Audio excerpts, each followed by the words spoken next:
of ETX, and welcome to our class that's part of our Building Your Trading Foundations.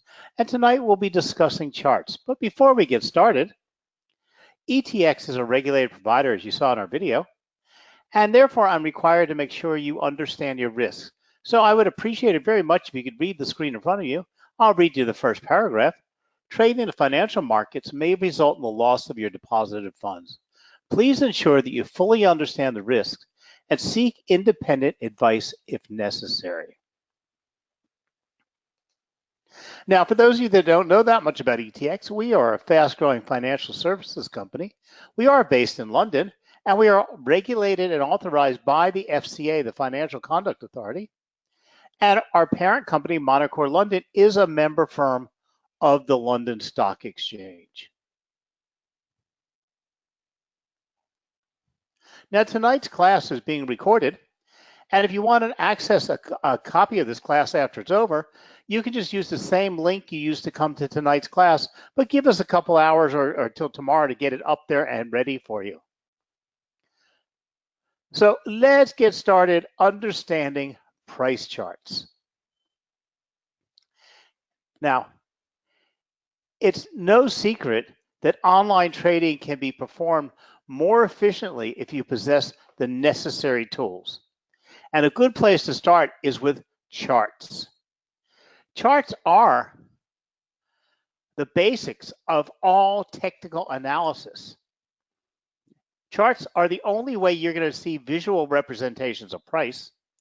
Charting is the only thing that's going to help you see where an asset's going, where it's trending, what it's doing. So whether you're using fundamental, technical, or quantitative analysis, there are lots of methods used by Forex traders and CFD traders to predict the movement of currency pairs or other assets. Some traders focus on news and interest rates and economic variables, while others prefer using charting tools and indicators to guide their trading decision. However, no matter your trading method, you'll need to know how to read a chart. There's no escaping it. Luckily, we've created this detailed guide to help you get started. You have to crawl before you can walk. So let's talk about exactly what is a chart. It's pretty simple. A price chart is simply a graphical depiction of the current and historical price of an asset. And the fact is, the prices on a chart cannot change. They are the prices on the chart. Now, if you switch different time frames, they will show you different bars or different candlesticks because they're breaking it down by the movement in that time frame. But the fact is that the euro is at 138.2 at 12:15 today. It's at 138.2 no matter what chart you're looking for at 12:15 that day. Now, there are three basic types of charts. Now, you'll see all kinds of odd and end things out there in the marketplace with all kinds of weird names. But they are still simply variations of the three basic charts. Now, I'll mention the most popular first, which is Japanese candlesticks.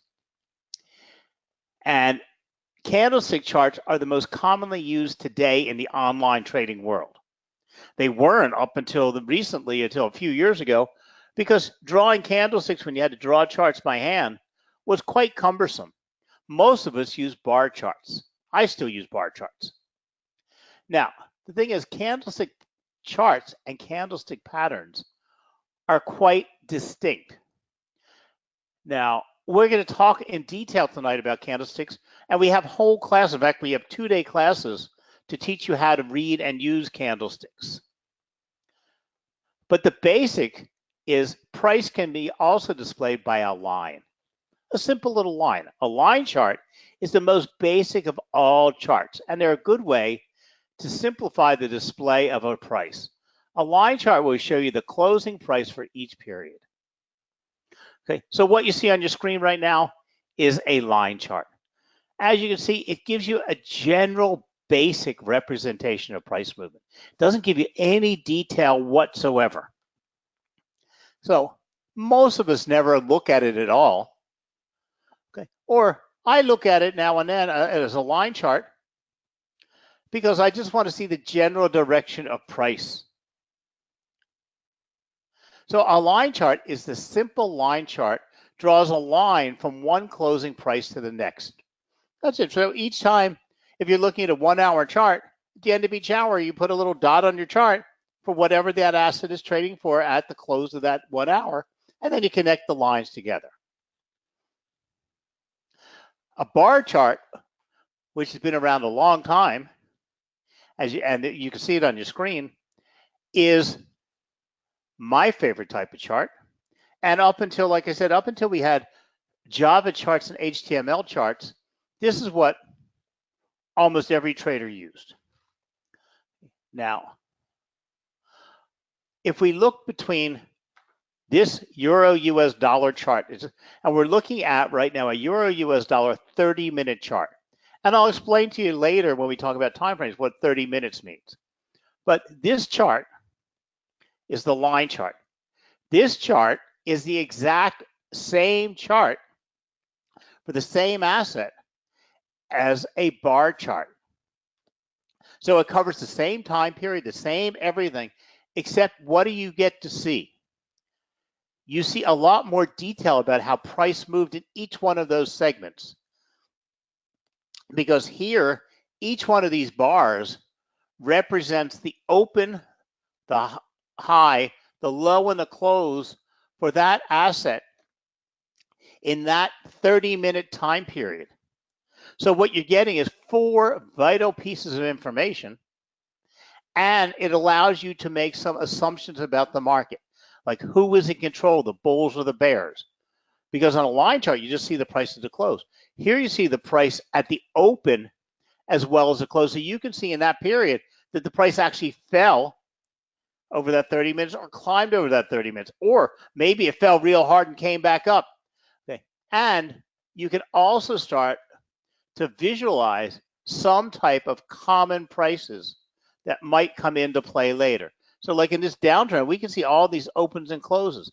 Look in this sideways congestion. We can actually start to almost visually see a price level that was really important to traders. Okay. And so we start to see something about the markets. We start to get a lot more detail, and it's much easier to visualize price on a chart than for you to try to remember. The euro was at 132, 132.4, 132.2, 132.1, 132.5, 130, because you're never going to remember it, and your brain isn't going to be able to make any sense out of it. But when you see it in a simple chart, you've got all that data right in front of you. And then from here, so what each one of those bars on that chart contains a great deal of information. So each bar, we put a doohickey, and I just call them a doohickey, across to the left side at the open. At the end of that period, we put a doohickey to the right, and that's the close.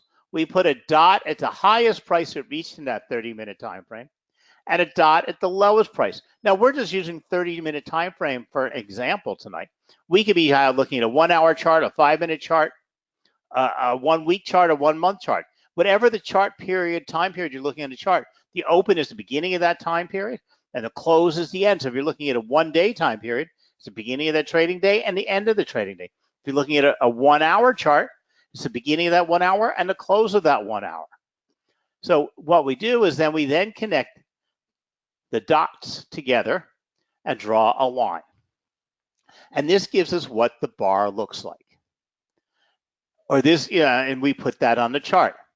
Now the fact is, we can also, like I said, get some information about the markets, because we also know that if we stepped up from the open to the close, and I call it like a ladder or a step, we stepped up from the open to the close, the bulls were in control of the ball in that session. Okay, so the bulls are who's dominating the market, and the important part of understanding price and understanding the market is who was in control. Okay, even if price eased down a little bit, if the bulls are in control, you expect that market to continue going upward. if the bears are in control, or if the bulls were in control and then they lost control and the bears took it over, that's telling you something else about what might be happening with price. So we have just the opposite here. The open was here, the doohickey to the left, and we stepped down the ladder to the close. So that tells us the bears were in control in that time period.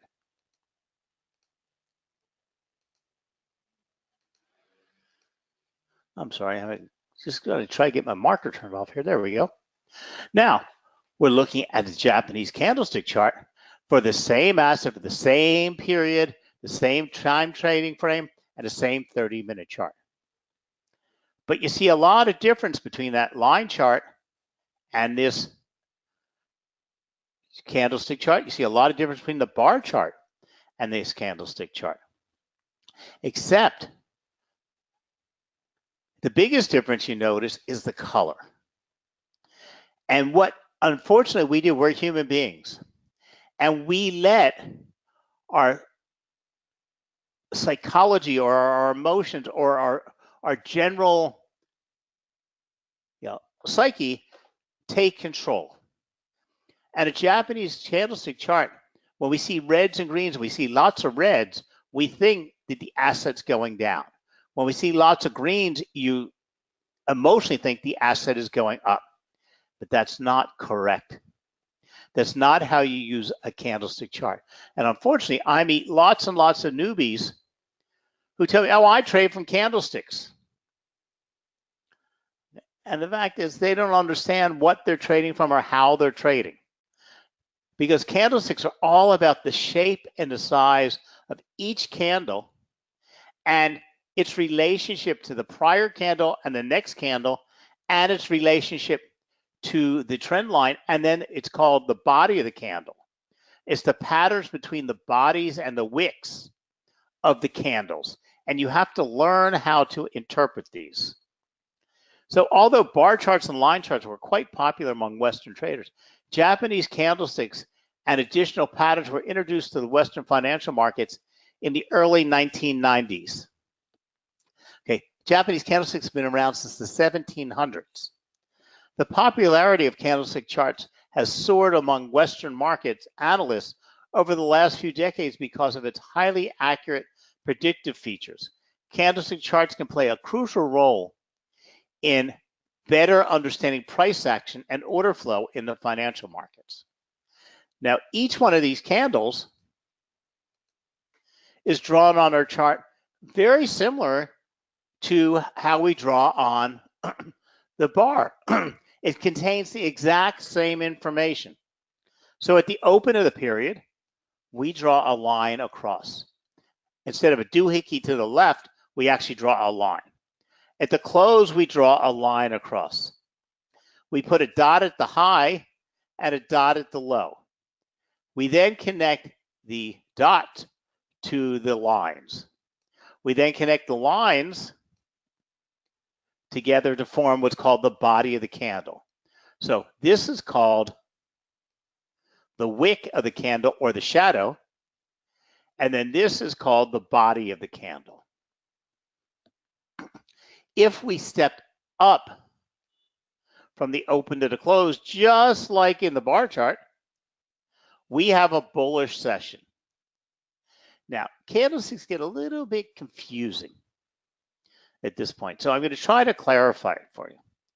In the old days, and when I say old days, it's not so long ago, but it is before we had computerized charting. Okay. When we used to hand chart, and we have to draw, we would sit there with graph paper and draw our charts by hand, we would use an empty candle, which we kind of consider a white candle, for a bullish move, and we'd use the side of our pencil to shade in the candle or make it black when it was a bearish time frame.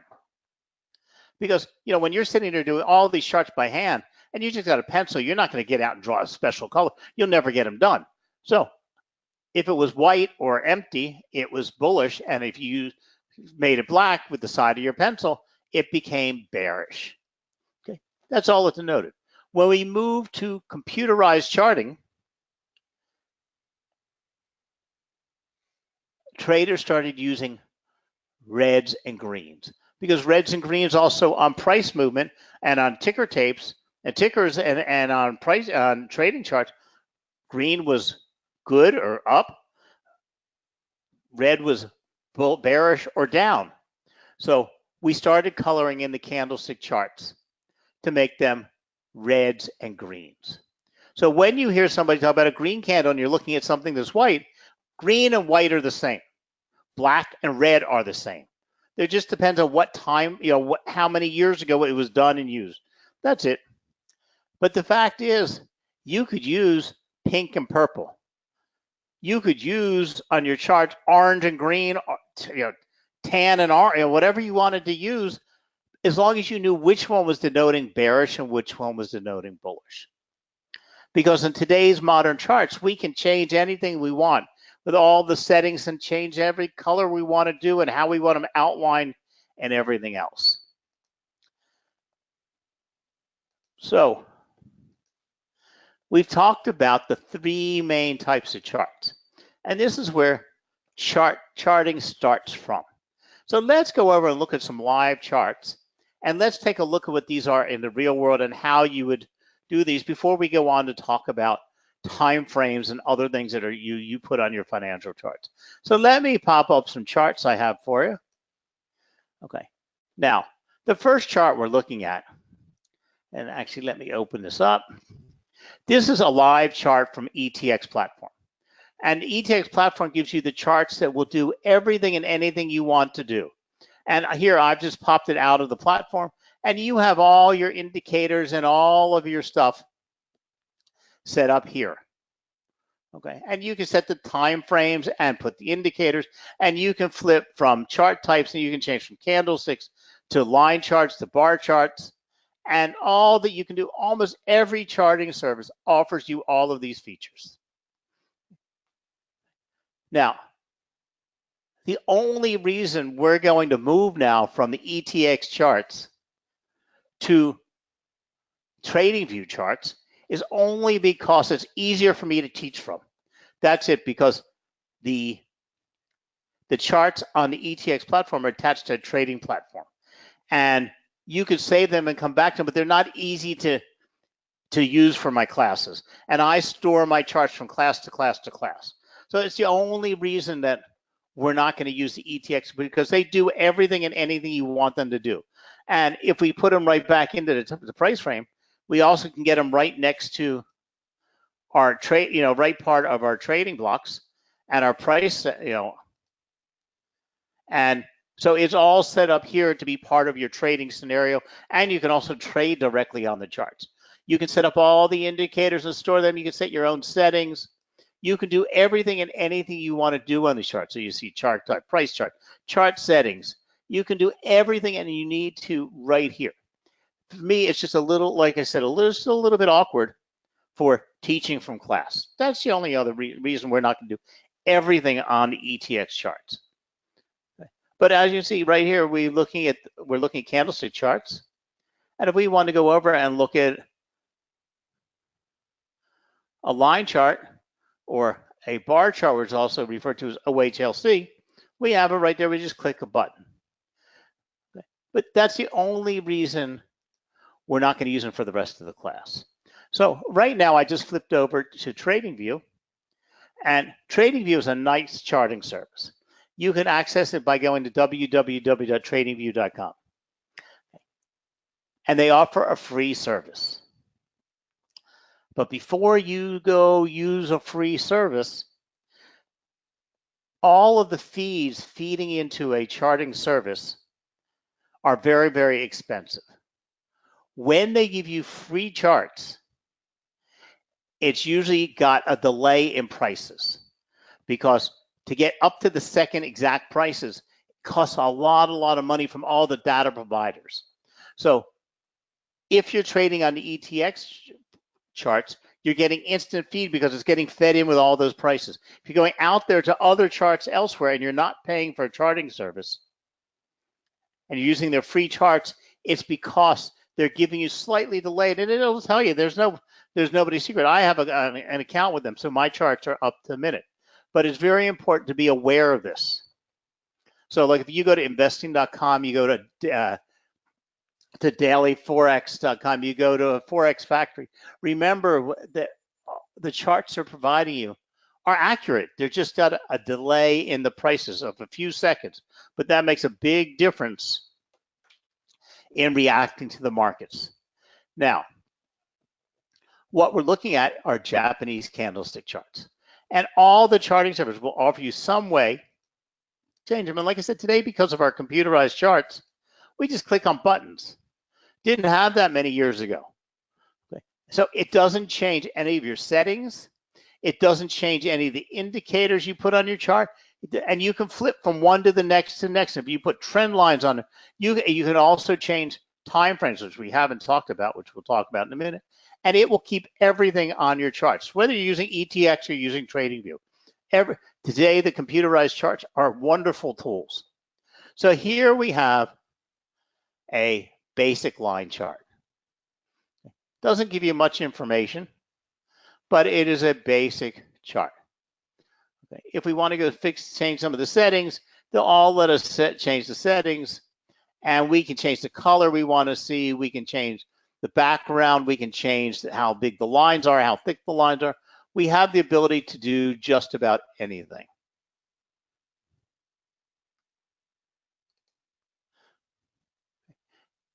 Now, we can then pop from a line chart to a bar chart. And then we can just as easily flip to a candlestick chart.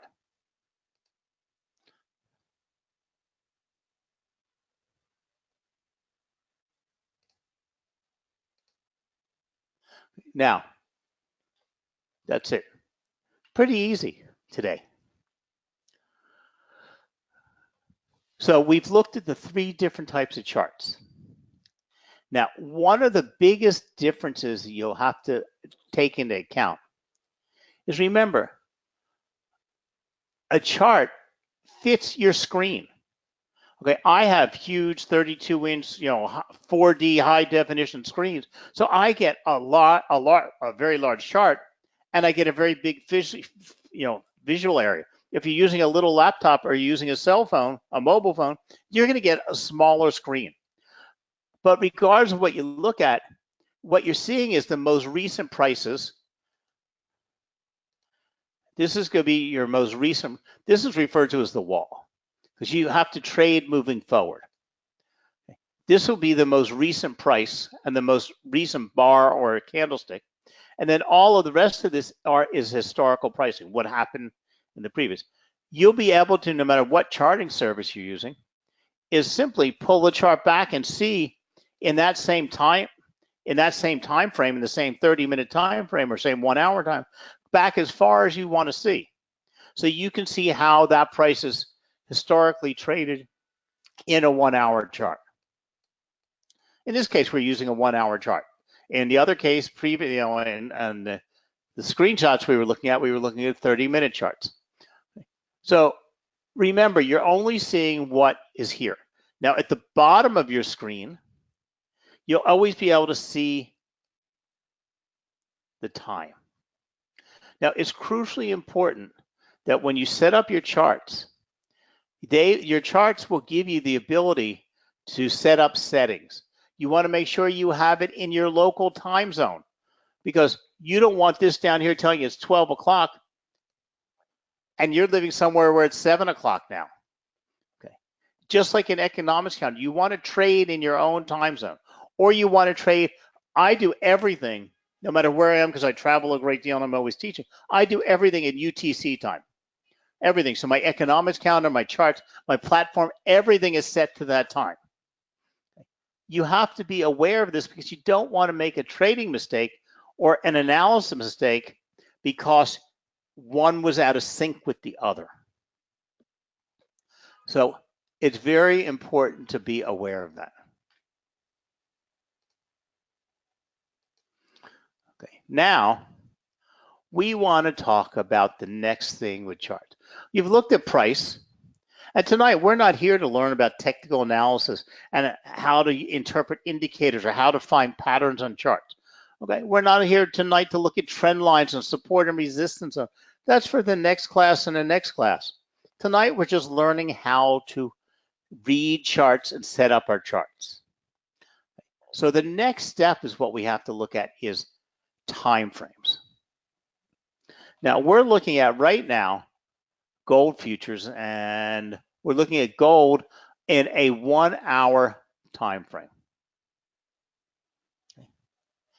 Now, like I said, price is indelibly inked. It doesn't change, but the visual representation changes because if we go back and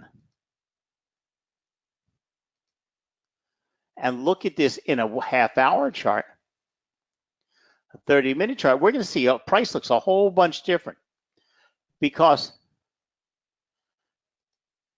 price didn't change. What changes, it takes these two candles to make up the 1 hour candle that we were looking at before. So if we were to look at the open would remain here, but the close would have been at the second candle. The highest point would have been whatever high, and the lowest point would have been whatever low. So it would look completely different. So the smaller the time frame, the smaller time that the candle or the bar is covering. So you get more detail, except it gets harder and harder to see patterns as you make the time frame shorter, because it's also moving and responding a lot differently. But by comparing different time frames, you can see different things in price. So in other words, we were to look at gold in a 30-minute chart. Okay, visually, we can see that gold, or we would make the assumptions looking at this chart, that gold is in a slight downtrend, okay, and it's in a recovery now. We also see push, ease, and these are called retracements, push, ease, retracement, push, ease. So we see it's recovering from a retracement, so we're expecting it to come right back down to continue that downtrend. That's what it looks like in a 30-minute time frame.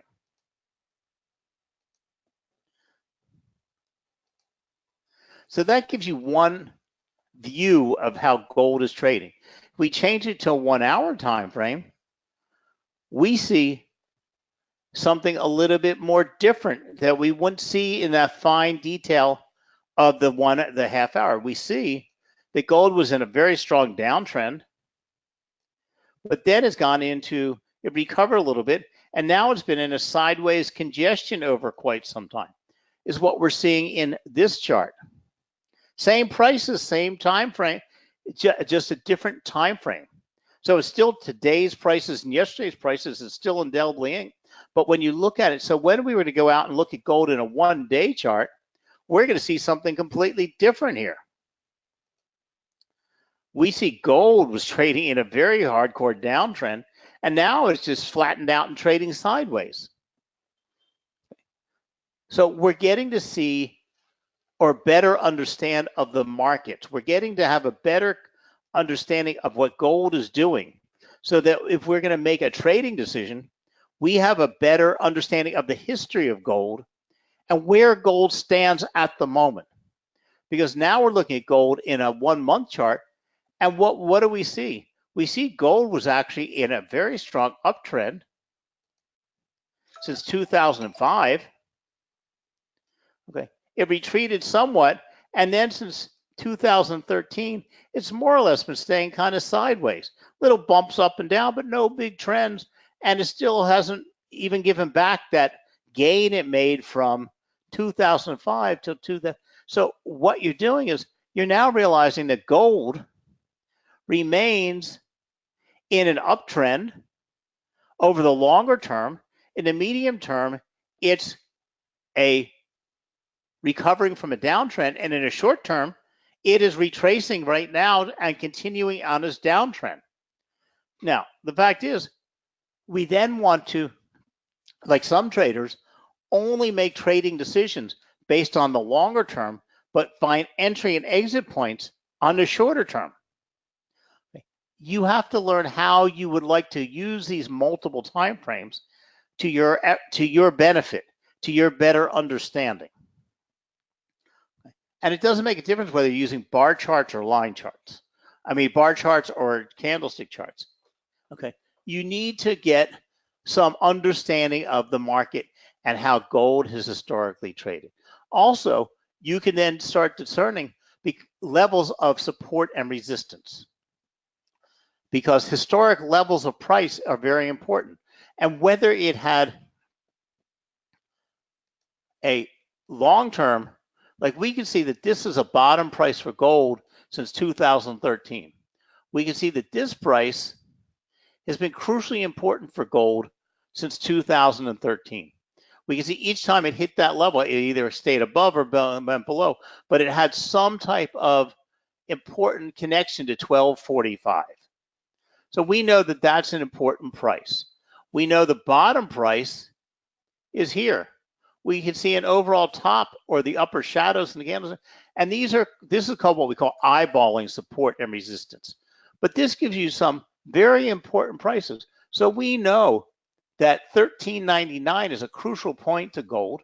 If it's moving upward, if it's coming downward, we know that 12.28 is a crucial price. Okay. When we move it back to shorter, and these prices can be brought to the future, and these prices can be brought to whatever time frame you like, because these prices are still important prices for gold. And so these support and resistance lines can then be brought forward to your 1 hour chart, and you can see them. And then each smaller time frame, you can find more important levels or define these levels down and down and down, and add more and more of these support and resistance. And you can call them major and minors. You can call them, support and resistance zone. But we'll learn that in our class on support and resistance. But these are the things you would use charts for. So let's go back to my PowerPoint for a minute, and let's talk a little bit more about charts. Okay, so remember, you have the opening prices, which is the beginning of the time period, the closing price, which is the end of the time period, the highest price during that time period, and the lowest price during that time period. So whether you're using bars or candlesticks, they say they contain the same pieces of information. So one of the best reasons to learn how to read a chart correctly is so that we can apply technical analysis. Now, not every trader believes in using technical analysis, but it can be useful even if it's not your primary method of trading. Technical analysis relies on the price that is on the chart you're using. Most charting systems will allow you to add technical analysis tools as overlays on your charts. Now, many people believe technical analysis is these complicated indicators and oscillators, things like RSI and stochastics and MACD and Williams %R. But the general basics of technical analysis is anything you do on a chart. Simply reading a chart is technical analysis. Now, part of our Building Your Foundations class is using or adding the basic parts of technical analysis so that you have a good foundation. Then you can add your own trading system. So part of importance of charts is so you can put trend lines on a chart. Trend lines are part of technical analysis. Seeing a trend in price is part of technical analysis. So you have trends and trend lines. You also want to see patterns like triangles and head and shoulders and wedges. You're only going to see these on price. Now, if you stop to think, okay, I'm just pulling it out of my hat. But we saw the other day that Apple became the first $1 trillion company. We see Apple stock is skyrocketing. Okay, Apple seems unstoppable. Well, you say, okay, I want to trade Apple to go up. Well, how do you know what price you want to trade it for? How do you know it hasn't reached out the top of its movement up? How do you know where you want to put your exit point? How do you know where you want to put your stop loss if it turns against you? And how could you calculate your risk to reward ratio to make sure you're using risk management and money management without using a chart, because fundamental analysis or quantitative now won't give you an entry point. It won't give you an exit point. It won't give you the fine details. So yes, you could have made a very good decision to trade Amazon to go up, but you could have just stayed in the market way too long and Amazon came down. Or perhaps when you decide to enter it, you missed the whole move because the market had already shot up and you're entering it way too late. Okay. How would you know this without looking at a chart? Now, as we discussed before, or just a minute ago, one of the most important things is you want to always check the time frame display. Many traders will use multiple time frames to determine entry of a trade. For example, a system may use a 4-hour and a 30-minute chart to determine overall trend for the currency pair, but this is the system you're using. Okay. By using indicators such as MACD, momentum, and support and resistance lines, and then a 5-minute chart to look at the rise from the temporary dip to determine the actual entry point. It's very confusing. Time frames are more confusing than charts. And mastering time frames there's no rule. Time frames that you use for your charts are based on your own personal trading style. Me, I use 30-minute and 1-hour charts for everything. I have lots of friends who use 5 and 15-minute charts for short-term trading. I have lots of people that are using 1-hour charts.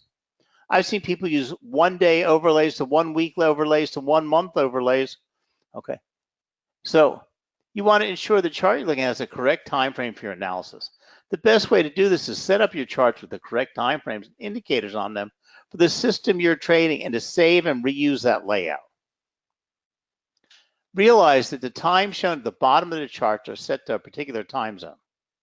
Make sure you set your time zones on your charts. Then select a time frame for your charts. One of the most important steps in using currency charts or any other financial charts is to set a specific time frame. The value that you'll be viewing are only relevant to the specific time frames that you establish them for. Now, for instance, if you're looking to buy Apple or Amazon for long-term investments, you don't really care where it's trading in this 5 minutes. You care where it is right now to where you think it's going to go over the next few years, or you're putting it away in your portfolio. So you're going to be looking at a much longer term chart to determine if you think Amazon or Apple has some room to keep going up over the years. Okay. Then you're going to squeeze it down to a shorter time frame just to decide what you want to enter as your buy price to buy the stock. You can't do that in CFDs because you're trading short term. But if you were buying it to put away in your retirement portfolio, or if you're buying to allocate it in your pension fund, okay, well, you don't want to just say, okay, Apple's going up and I think it's going to go up to $1,400 over the next 5 years, so I'm going to buy Apple and put it away till it goes up. That's fine. But at what price are you willing to buy Apple today? Well, you don't want to buy it at $13.05 when you could have bought it at $13.02. So you use your shorter term time frame to figure out when you're going to make your buy, and your longer term time frame for your longer term investments. Or if you're buying Apple CFDs on the ETX platform, you would want to trade it and see where the price is just trading in them, what the momentum is today, and what the volume. Now, charts help traders evaluate market behavior and help them determine where the security will be in the future. To make sense of price movement depicted on charts, traders have developed a number of different visual guides to assist them. There are hundreds of different types of trading indicators developed to cover every aspect of trading, from trend following to mean reversion. So once you've decided what chart works best for you, what time frame works for you, then it is the time to start adding some basic information to your charts. Any analysis done on a chart is considered technical analysis. So I believe, regardless of how you want to trade, what information you want to use, and how much you want to learn, regardless of your strategy, you will need to put some basic lines on a chart that will help you understand the markets. So in our next two classes, the next class is our building foundations, and we're going to talk about trends and trend lines. And trend lines are one of the only rule-based things that you'll have to learn, because it gives you a general, precise understanding of how price is moving. And trends, which is mixed up often with trend lines, is just a general movement of price. You know, if you're looking at women's skirts and they're getting shorter and shorter, the trend is up. You're looking at cars and cars are getting bigger and heavier, that's what the trend is. And we're going to discuss that in great detail and learn the rules of trends and the rules of trend lines so that you can feel comfortable when you see a price moving, because you should always be trading with the trend and always be trading in trending markets. In short-term trades, we need market to have momentum in one direction or another. And then after that, we go into our classes on support and resistance and volume. And when we finish that, you will have the whole basics, and that actually will form a trading system for you. But then you can start adding on all the different technical indicators. And we have many, many classes on all the, like MACD, RSI, stochastics, and indicators and oscillators. But these three classes will help you build your strong foundation. So on that note, I'm going to say goodnight to you. If you want to access a recorded version of this class, you can use the same link and see a copy of this class. And, like I said, give us till tomorrow. And then I'll see you next week, and we'll be talking about trends and trend lines. So thank you very much for being part of ETX, and good luck with your trading out there. Good night now.